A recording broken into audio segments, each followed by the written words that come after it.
My name's Joe. I'm just an ordinary office worker.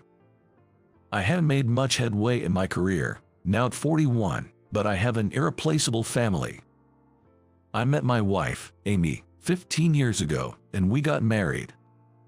This year, our eldest daughter, Emily, is in 5th grade, and our son, Ethan, is in 3rd grade.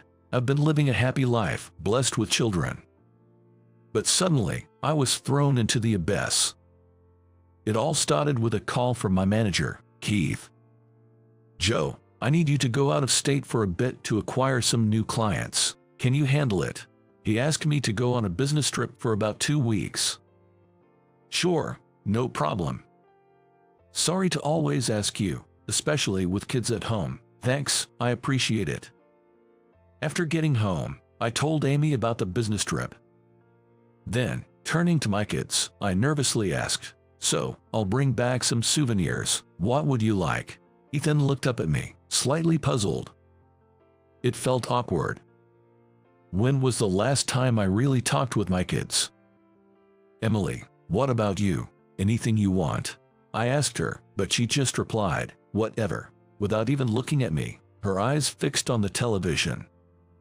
Lately, she's been a bit rebellious, and I can't help but sigh. "So, you're back in 2 weeks, right?" "Yeah." Amy strangely insisted on knowing the exact dates of my business trip. At that time, I just thought it was typical housewife stuff and didn't think much of it. But a week later, I would know the reason behind her behavior. The business meetings went smoother than expected, and I finished the contract earlier than planned, so I reported this to Keith. "Great, so come on back now. The rest of the time, consider it a vacation," Keith said, and I headed home with a spring in my step. Of course, I was carrying souvenirs I had promised for my family. Wondering if everyone would be happy, my heart swelled with anticipation as I stood on the platform at the transfer station, and then I saw Amy. "Hey, isn't that you, Amy?" I called out and ran toward her, waving. Thinking she might be shopping, I was surprised when she looked shocked to see me. I was puzzled by her reaction when I noticed a man standing next to her, previously hidden by the crowd. My eyes widened. She was arm in arm with a young man. "Hey, Amy, what are you doing here?" I shouted, confused. But she retorted, "Wait, you're supposed to be back next week. Why didn't you tell me?" Angered, I turned my frustration towards the young man beside her. "Don't mess with me. Stealing someone's wife." I was about to confront him when Amy stepped between us, saying, "It's not Ken's fault." The name of Amy's lover seemed to be Ken, but that didn't matter to me. Seeing them both carrying large bags, it was clear they were planning a trip. When I realized this, I was stunned.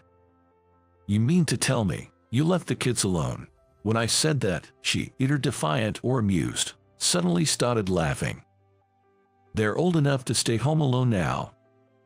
"What do you mean?" Then, with a sharp look in her eyes, she coldly said, "I know because, unlike you, I've always been the one taking care of the kids," as if to spite me. Feeling an indescribable pressure, I was taken aback, and she smiled satisfactorily, saying, "I'm not going back to that house anymore," and left with Ken, laughing. From the time I ran into my wife to her departure, everything happened so fast, I couldn't keep up. It felt like a bad dream. It was as if I was bewitched. But when I got home, I was speechless. The house was overflowing with empty snack and convenience store meal containers, and the trash can was full. Then, in a corner of the room, I found Emily and Ethan lying on the floor. "Hey, are you guys okay?" I rushed over to them. Seeing my face, Ethan whispered in a small voice, "Dad, I'm hungry." Emily didn't come to me for comfort, but she looked like she didn't have the energy to move. When I asked her what happened, she said Amy hadn't been home for 2 days. Amy had left them some money and told them to just eat something. But they were still kids. They impulsively spent too much at first and ran out of money, and today, they hadn't eaten anything yet. Seeing this situation, I finally accepted the awful reality that Amy had betrayed our family and gone off with another man. I immediately took the kids to a family restaurant, but I had no idea what to do next. I was always busy with work and left everything at home to Amy. I had a lot of business trips, and I hardly ever talked to the kids.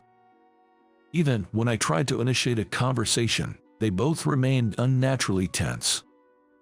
"Go ahead, order whatever you like, Ethan. You like omelets, right?" I said, pointing to an omelet on the menu, trying to lighten the mood, but Ethan murmured with a disappointed look, "I'm allergic to eggs." Then, Emily sighed at me and started choosing from the menu herself. Even during the meal, all my attempts to talk to them felt awkward and out of place. I know because, unlike you, I've always been the one taking care of the kids. Her spiteful words before she left with Ken kept echoing in my head. Maybe I have a lot to reflect on as a father. With that thought, I wolfed down my meal, channeling my frustration into it. From that day on, I started taking care of the kids, struggling with unfamiliar tasks like cooking, laundry, and cleaning. There was no sign of Amy coming back. She probably started a new life with that man, Ken. Still, when did she meet that guy? Thinking about it, I might not have been paying much attention to her lately. Maybe leaving everything at home led her to infidelity. Thinking this way, although cheating is absolutely unforgivable, it seems like the cause of it all lies with me. Trying to atone for my neglect, I worked hard at my job, housework, and raising the kids, but managing all of it was tough. Emily seemed relatively independent, quickly getting ready on her own, but Ethan needed to be woken up in the morning or he wouldn't get up at all. Every morning was quite a struggle. Moreover, the kids' elementary school didn't provide lunch, so I had to wake up earlier than usual to prepare their lunch boxes. The workload was significantly more than when Amy was around, and I was certainly accumulating fatigue. I wished for someone's help, but my parents had already passed away, and I didn't want to rely on my not-so-close in-laws. Of course, I thought about divorce, but couldn't decide because of the kids. Being a housewife is tough. Betrayed yet, I now painfully realize how valuable Amy was. That was what hurt the most. Then, one day the thing happened. Thinking about making dinner right after getting home, I found the lunchboxes I had prepared for Ethan and Emily on the table. Ethan's was empty, but Emily's was almost untouched.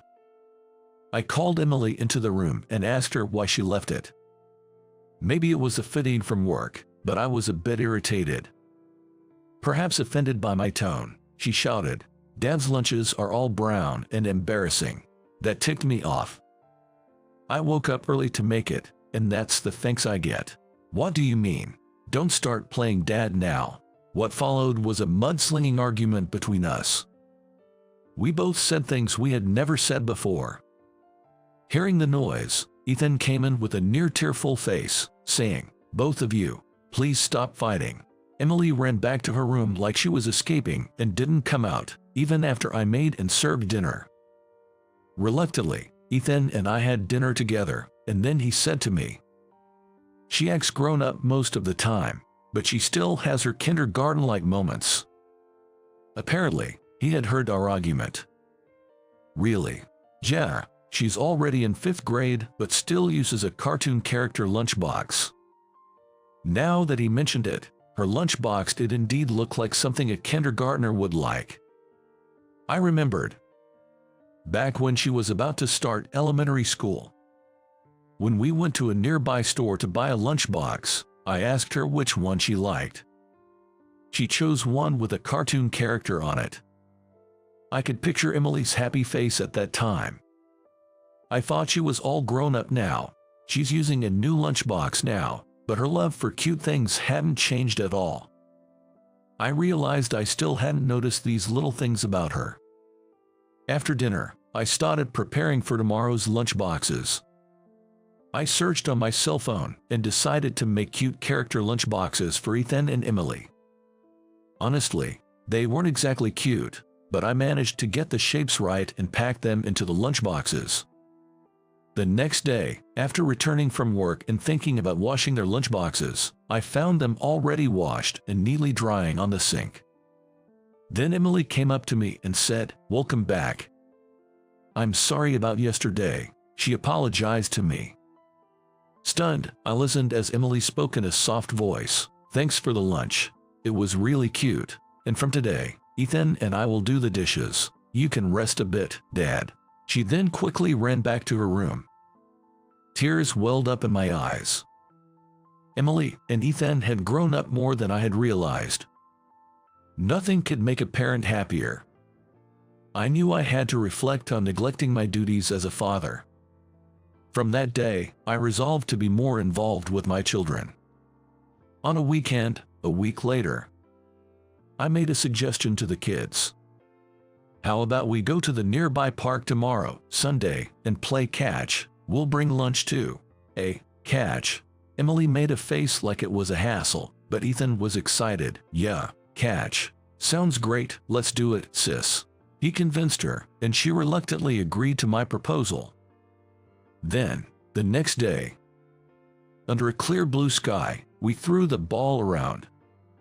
I was surprised at how fast Ethan could throw. He's got quite an arm. He's going to be in 4th grade next year, and I'm thinking of getting him into some kind of club soon. Emily, on the other hand, seemed to struggle a bit with sports. Most of her throws were bouncing to me. But even if she's not good at sports, there must be many other areas where she can shine. Playing catch made me feel like we truly connected. I spread a sheet on the ground and opened the lunchboxes. Wow, amazing. Ethan's eyes sparkled as he looked at the meatballs and omelet. Pretty cool, huh? Emily helped me with this part, right, Emily? When I said that, she showed a slightly embarrassed expression. Ethan, eating the omelet Emily made, exclaimed, "Wow, delicious." I didn't miss her shy smile at his reaction. "I'm so happy," I muttered quietly, so the kids wouldn't hear. Ever since Amy left, I've rediscovered the warmth of being a family. Still, I wonder what she is doing now. I found myself thinking about her. But if she said she's not coming back, there's nothing I can do. I've been planning to file for divorce soon. However, one day, the doorbell suddenly rang. When I opened the door, I was shocked to see Amy standing there. "Amy," I blurted out, and Emily and Ethan came out of the room. They were just as stunned to see their mother, who was supposed to have left. "It's been a while." Amy said this with a smile lifting the corners of her mouth. Her expression appeared to be one of self-mockery. She then told me that she had been dumped by that young man, Ken. Amy and Ken had met on a dating app. I never would have dreamed that my wife, who couldn't even use a computer, was using such a modern site. But in the end, she felt foolish and humiliated, admitting to me that she was just toyed with by a younger man. I didn't feel any pity for her. If there is such a thing as what goes around comes around, then Amy had just received her due punishment. Either way, it didn't matter to me. Is that all you have to say? Sorry, but I plan to file a divorce next week. Please, don't involve yourself with us anymore. I tried to dismiss Amy indifferently. But at my words, Amy's eyes widened and she glared at me as if infuriated. Fine. It's not like I want to get back with you now, but listen. Then Amy made a shocking statement. She yelled at me, demanding, "I will take care of the kids." Naturally, I refused, telling her not to joke around, but that's when her anger reached its peak. "You've always been focused on your work, neglecting us. It's all because you never acted like a father. You never helped with housework or parenting. How can you raise the kids if we're divorcing? I'll take the kids and you pay child support." Amy ranted at me. I thought it was an incredibly selfish defense, but I couldn't deny that I hadn't taken care of the kids before, leaving me speechless. I don't want to be separated from my children. But above all, I want to prioritize Ethan and Emily's happiness. Would it be better for them to be with their mother? As I remained silent, Amy seemed pleased, twisting her lips into a smile. Kids need their mother after all. Come on, let's live together again, she called out to them in a gentle voice. But then, something unexpected happened. I hate Mom. I want to be with Dad. Ethan suddenly burst into tears. Amy was visibly confused by this response she hadn't anticipated.